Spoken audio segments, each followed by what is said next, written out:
नमस्कार, मी दिनराज वाघमारे. नमस्कार, मी आदिती. जय भारत न्यूजमध्ये आपल्या सर्वांचं स्वागत आहे. भारतीय घटनेचे शिल्पकार विश्वरत्न डॉक्टर बाबासाहेब आंबेडकर यांच्या जयंतीनिमित्त त्यांना आज जत शहरात अभिवादन करण्यात आले. आमदार गोपीचंद पडळकर, नगराध्यक्ष डॉक्टर रवींद्र आळी, माजी आमदार विलासराव जगताप, विक्रमसिंह सावंत, माजी सभापती सुरेशराव शिंदे सरकार आदी मान्यवर यावेळी उपस्थित होते. RPIचे नेते संजयराव कांबळे यांच्यासह त्यांची सर्व संयोजनातील टीम या कार्यक्रमास उपस्थित होती. जयंती महोत्सव सोहळ्यामधील आमदार गोपीचंद पडळकर यांचे भाषण अतिशय संस्मरणीय असे ठरले. त्यांनी जोपर्यंत चंद्र सूर्य आहे तोपर्यंत भारतीय राजघटना ही अमर राहील. राजघटना बदलणारा अजून जन्माला यायचा आहे अशा शब्दात आपल्या भावना व्यक्त केल्या. त्याचबरोबर देशभरात व जगभरात डॉक्टर बाबासाहेब आंबेडकर यांच्या विविध स्मृती जतन करण्यासाठी शासनाकडून करण्यात आलेल्या प्रयत्नांचा आढावा घेतला. एक सकाळी उगवणारा, आपल्या सर्वांना प्रकाश देणारा, ठरल्याप्रमाणे संध्याकाळी मावळणारा आणि दुसरा सूर्य माझ्या डाव्या बाजूला, ज्यांनी भारतातल्या सर्वसामान्य लोकांना माणूस म्हणून जगण्याची संधी मिळवून दिली, गुलामगिरीचं ओझं डोक्यावरचं कमी केलं आणि आपल्या सर्वांच्या जीवनामध्ये काळ्या कुट्ट अंधारात जे आपण होतो त्यांना प्रकाश देण्याचं काम केलं, असा तळपता सूर्य डॉक्टर बाबासाहेब आंबेडकर हे जर भारतामध्ये जन्माला आले नसते तर आज आपल्याला माणूस म्हणून जगण्याची संधीच मिळाली नसती. जगताप साहेब पण आमदार झाले नसते, मी पण आमदार झालो नसतो हे जर संविधान नसतं तर. कारण ठराविक लोकांना, मुठभर लोकांना सत्तेचा अधिकार द्यायचा, मुठभर लोकांना मताचा अधिकार द्यायचा, अशी काही लोकांनी धारणा मांडली होती की भांडवलदारांनाच मताचा अधिकार द्यायचा. परंतु डॉक्टर बाबासाहेब आंबेडकर साहेब ठाम होते की या देशातल्या सर्वसामान्य झोपडीत राहणाऱ्या माणसाला पण तोच अधिकार असेल. तोच अधिकार या देशातल्या सर्वात मोठा जो श्रीमंत असेल, भांडवलदार असेल, त्याही माणसाला एकाच मताचा अधिकार असेल. आणि म्हणून आज आपण ताटमानेनं प्रत्येक निवडणुकीमध्ये सामोरं जाऊ शकतो, उभा राहू शकतो.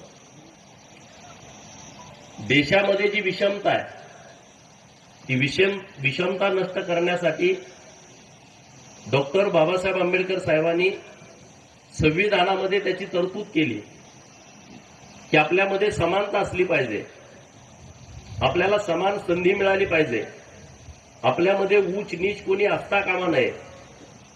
आणि म्हणून आज अनेक वेगवेगळ्या सामान्य कुटुंबातील मुलं या रिझर्वेशन प्रक्रियेमुळं, आरक्षणाच्या तरतुदीमुळं आज वेगवेगळ्या क्षेत्रामध्ये आपला ठसा उमटवत आहेत. म्हणजे सामाजिक असेल, नोकरीतलं असेल, शिक्षणातलं असेल किंवा राजकीय ठिकाण असेल, तिथं वेगवेगळ्या ठिकाणी या उपेक्षित लोकांना संधी मिळते आणि त्या संधीचा उपयोग माननीय कांगणे सरांचं आगमन झालेलं आहे, तर आपण जोरदार टाळ्या वाजवून त्यांचं स्वागत करावं.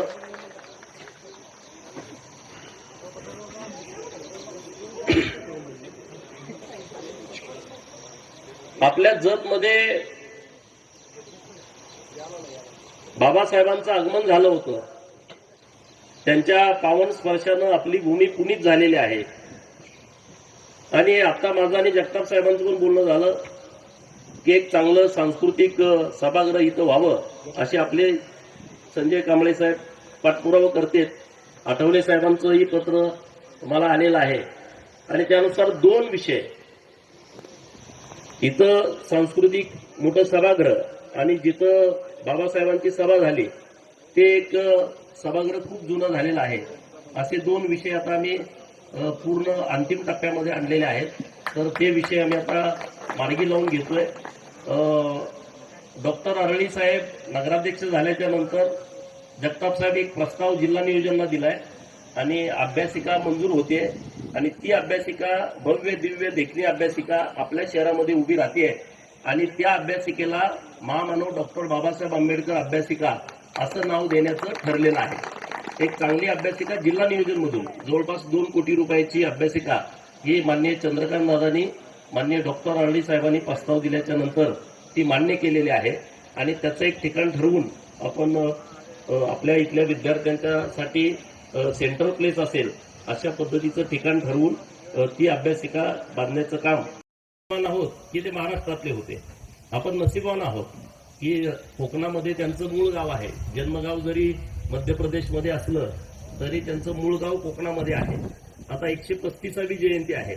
जेव्हा 125वी जयंती होती तेव्हा केंद्र सरकार आणि राज्य सरकारनं खूप चांगले कार्यक्रम घेतले हातामध्ये आणि त्यामध्ये 5 कार्यक्रम जे आता इंदू मिलच्या जागेवरती भारतातलं सर्वात मोठं डॉक्टर बाबासाहेबांचं स्मारक आता अंतिम टप्प्यात आलंय।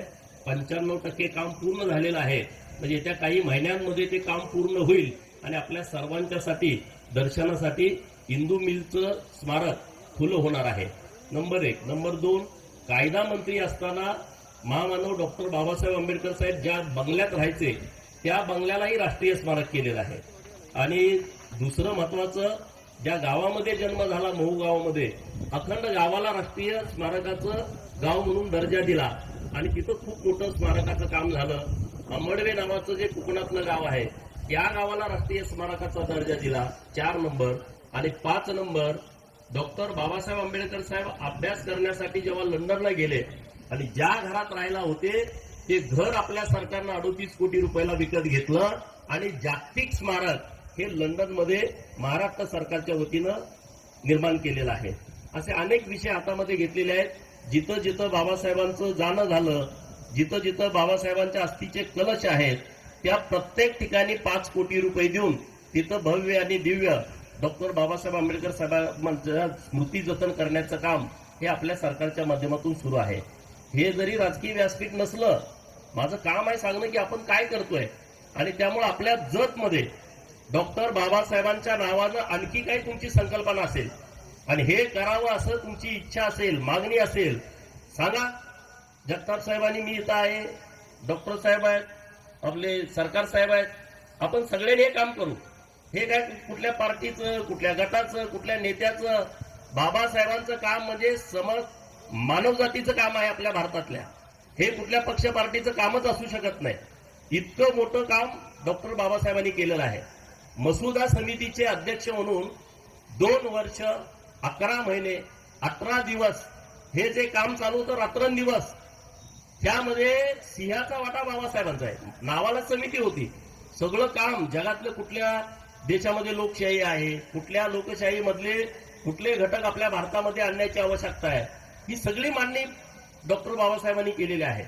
आणि त्यामुळं प्रत्येकाच्या घरात बाबासाहेबांचा फोटो असणं आवश्यक आहे असं मला वाटतं। प्रत्येकाच्या घरात असला पाहिजे। मी सांगतोय म्हणजे माझ्या घरात आहे, प्रत्येकाच्या घरात असला पाहिजे। नाहीतर ते नाव घेताना भाषणात बरं वाटतं परंतु कृती करताना काही लोकांना वाईट वाटतं, तर असं होता कामा नये। म्हणजे बाबासाहेबांचं गाणं लागलं तर नाचताना कमीपणा कुणालाच वाटायचं कारण नाही। कारण आपण संविधानामुळे जर आपले सगळे अधिकार आपल्याला घेत असू, संविधानाच्या अधिकारामुळं आपण प्रत्येक गोष्टीमध्ये त्याच्या संन्यास घेत असू, तर आपल्याला काहीच कमीपणा वाटण्याची आवश्यकता नाही, काहीच गरज नाही। आणि त्यामुळं आपण आज जे सगळे आहोत ते फक्त आणि फक्त भारतीय संविधानामुळे आहोत। संविधानाचा मान सन्मान राखणं आपल्या सर्वांची जबाबदारी आहे, आपल्या सगळ्यांचं कर्तव्य आहे। काही लोक म्हणतात संविधान बदलणार आहे, अरे कोणच नाही। या भारतामध्ये असा कोणी जन्माला येऊ शकत नाही की जो संविधान बदलेल, हे शक्यच नाही। सूर्य चंद्र आहे तोपर्यंत भारताचं संविधान राहील, ते अमर राहील आणि संविधानावरतीच काम चालेल। आपल्या सरकारनं तर इतका चांगला निर्णय केला, महाराष्ट्रामध्ये 434 ITIची कॉलेज आहेत आणि त्या ITIच्या कॉलेजमध्ये संविधान मंदिर उभा केलंय। आपल्या जतमध्ये पण ते आहे, प्रत्येक ITI कॉलेजमध्ये। याच्या पुढे जाऊन मंत्रालयाच्या जे मेन आपली बिल्डिंग आहे त्या बिल्डिंग मध्ये पण संविधान मंदिर उभा आहे। आपण मंत्रालयात कधी गेला तर तुमच्या लक्षात येईल आपण जो मधला जो स्पॅसेज आहे मोकळा, त्यामध्ये संविधान मंदिर उभा केलेला आहे. म्हणजे प्रत्येकाला या गोष्टीची जाणीव असली पाहिजे, प्रत्येकाला. आणि ती जाणीव आपल्या सर्वांना आहे आणि त्या जाणीवेतूनच आपण चांगलं काम करण्याचा प्रयत्न करतोय. जतचा आमदार म्हणून तुम्ही मला संधी दिली आहे, तर आपण या संविधानाचा उपयोग करून आपल्या जत तालुक्यामध्ये जी विषमता आहे ती विषमता दूर करण्यासाठीचा आपण सगळेजण एकमेकाच्या हातात घालून प्रयत्न करूया, एवढंच या निमित्तानं बोलतो. परत एकदा जयंतीच्या निमित्तानं तुम्हा सर्वांना खूप खूप शुभेच्छा देतो.